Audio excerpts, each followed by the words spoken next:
Bab 5 Perusahaan Bintang berganti pemilik. Datanglah ke Jalan Keselamatan nomor 56 untuk wawancara secara langsung. Derek berkata dengan sangat singkat. Baik, aku akan segera ke sana. Leo sudah sangat bersemangat. Apakah Jenderal Derek sudah memutuskan untuk keluar berperang? Derek menghapus riwayat panggilan setelah menutup teleponnya, kemudian mengembalikan ponsel kepada Cindy dan memintanya pulang sendiri. Posisi Cindy semakin rendah sejak Tuan Besar Chu meninggal dan selalu diejek di keluarga Chu. Pada akhirnya dia membeli rumah sendiri dan tinggal bersama Derek untuk mendapatkan ketenangan. Setelah Cindy pergi dengan mobil Audi miliknya, Derek mengendarai motor listriknya ke Jalan Keselamatan yang tidak jauh untuk menunggu Leo. Leo mengendarai mobil Jeep ke Jalan Keselamatan dalam waktu kurang dari 10 menit. Derek naik ke mobil dan langsung berkata, "Aku bisa keluar berperang, tapi kamu harus menjanjikan 3 hal padaku." Leo langsung kaget. "Jenderal Derek, selama Anda bersedia keluar, jangankan 3 hal. Aku akan setuju meskipun berjanji 300 hal. Ketua Peter sudah mengatakan akan menyetujui semua persyaratan Anda selama Anda bersedia keluar." Derek tidak ingin banyak bicara omong kosong dengan Leo. Dia langsung mengatakan persyaratannya. Pertama, aku ingin kalian membantuku membeli seluruh perusahaan bintang dan aku akan menjadi direktur perusahaan bintang besok. Tapi orang lain tidak boleh tahu kalau aku adalah direkturnya. Leo terlihat bingung dan tidak berani mempercayai telinganya. "Jenderal Derek, persyaratan Anda hanya sesederhana ini?"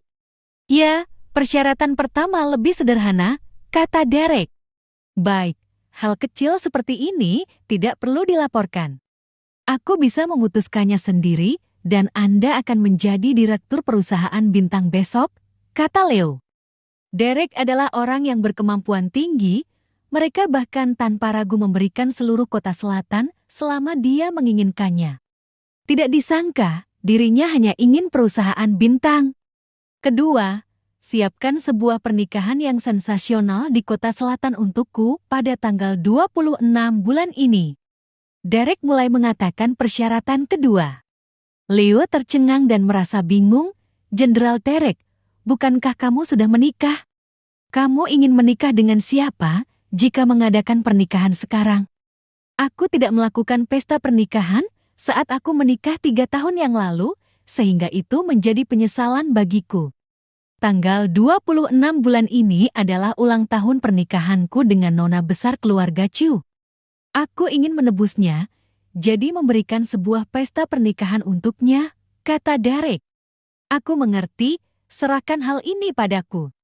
Pernikahan Jenderal Derek bukan hanya akan menjadi sensasi di kota selatan, bahkan merupakan hal yang wajar kalau membuat sensasi di dunia. Leo berkata. Setelah itu, Leo merasa ada yang aneh.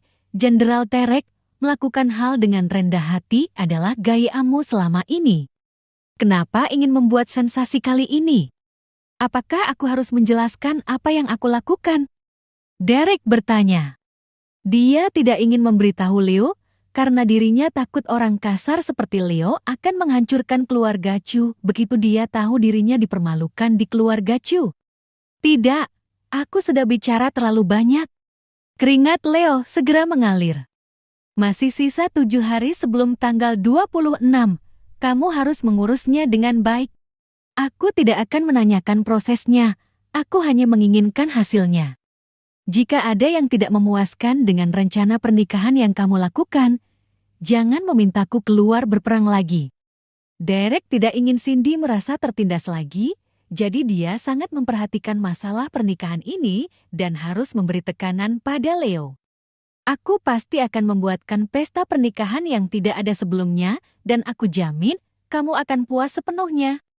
Bagaimana mungkin Leo mengabaikan hal ini setelah mendengar apa yang dikatakan Derek? Pesta pernikahan ini tidak bisa ada kesalahan sedikit pun. Harus mengumpulkan orang untuk bertukar pikiran dan merencanakannya secara detail dan mempersiapkan seolah-olah ini adalah sebuah pertempuran besar. Selain itu, persiapan pernikahan harus dilakukan secara rahasia. Jangan umumkan sebelum tanggal ke-26. Aku ingin memberikan kejutan pada istriku. Derek berkata lagi. Baik, aku akan menyiapkan pernikahan ini sebagai misi rahasia. Leo sudah memikirkannya. Pernikahan ini bukan hanya memberikan kejutan pada istri Jenderal Derek, tapi juga kejutan untuk Jenderal Derek. Bagaimanapun, pihak atasan sudah mengatakan bisa menggunakan semua kekuatan untuk mengundang Derek keluar berperang, maka dia akan mengadakan sebuah pernikahan yang sensasional. Jangan lupa, kalau aku bahkan tidak punya cincin nikah saat ini. Derek khawatir kalau Leo yang kasar ini hanya memperhatikan hal besar dan tidak memperhatikan detail kecilnya, jadi dia harus mengingatkannya. Tidak masalah, aku akan meminta orang mengantarkan sepasang cincin nikah mahal dari luar negeri, ucap Leo. Baik, aku sudah mengatakan semua yang harus dikatakan. Setelah pernikahan tanggal 26 selesai, aku akan ke perbatasan barat untuk menghancurkan musuh, kata Derek. Namun, kamu hanya menyebutkan 2 hal, bagaimana dengan persyaratan ketiga? Leo bertanya. Aku masih belum memikirkan persyaratan ketiga, simpan saja dulu. Belum terlambat mengatakannya jika aku mengalahkan perbatasan barat nanti, kata Derek. Baik, aku termasuk membuat pencapaian besar karena bisa mengundang Jenderal Derek keluar, kata Leo penuh semangat. Sebenarnya, jika bukan karena Vivi yang mendesak dirinya untuk mengadakan sebuah pesta pernikahan dan ingin mempermalukan Cindy pada pernikahan itu, Derek tidak akan meminta persyaratan ini pada Leo. Sebagai seorang Jenderal Derek yang melindungi negara, dia pasti akan segera keluar untuk berperang bagi negara begitu dipanggil oleh Ketua Peter karena musuh asing menyerang pinggiran barat. Dirinya harus kembali kalau ada perang. Ini adalah tujuan dari setiap prajurit. Leo bertanya lagi pada saat ini, Jenderal Derek, aku punya pertanyaan yang tidak tahu pantas ditanyakan atau tidak. Pertanyaan apa? Katakan saja, kata Derek. Kenapa waktu itu kamu meninggalkan medan perang saat kamu berada di masa kejayaan? Leo bertanya. Masalah seperti ini tidak bisa dipahami oleh orang pada level sepertimu. Lebih baik kamu jangan menanyakannya lagi kelak, supaya kamu tidak kehilangan kepalamu, kata Derek dengan serius. Baik. Leo langsung berkeringat dingin karena ketakutan. Masih ada lagi, identitasku harus dirahasiakan. Aku tidak ingin orang lain tahu, termasuk istriku. Kamu jangan memanggilku Jenderal Derek selama kamu berada di kota selatan, ucap Derek. Kalau begitu, aku harus memanggil Anda siapa? Leo bertanya. Derek berkata, panggil aku Kak Derek saja. Mulai sekarang hubungan kita adalah teman seperjuangan lama. Baik, Kak Derek. Leo langsung kaget, dirinya tidak menyangka bisa disebut saudara oleh orang seperti Derek ini. Leo memberanikan diri bertanya, ketika melihat pakaian Derek yang kasar. Kak Derek, apakah hidupmu tidak baik selama beberapa tahun ini? Derek benar-benar ingin membunuh Leo dengan satu pukulan. Cukup tahu saja, kenapa masih mengungkitnya? Leo segera mengeluarkan kartu bank yang dicetak dengan naga emas saat melihat ekspresi Derek yang kurang bagus dan menyerahkan dengan hormat padanya. Kak Derek, ini adalah kartu naga VIP yang diberikan Ketua Peter padamu. Terimalah. Kamu bisa memakai uang di bank sesukamu. Tentu saja, Derek tahu kegunaan kartu naga VIP ini, jadi dia mengambilnya.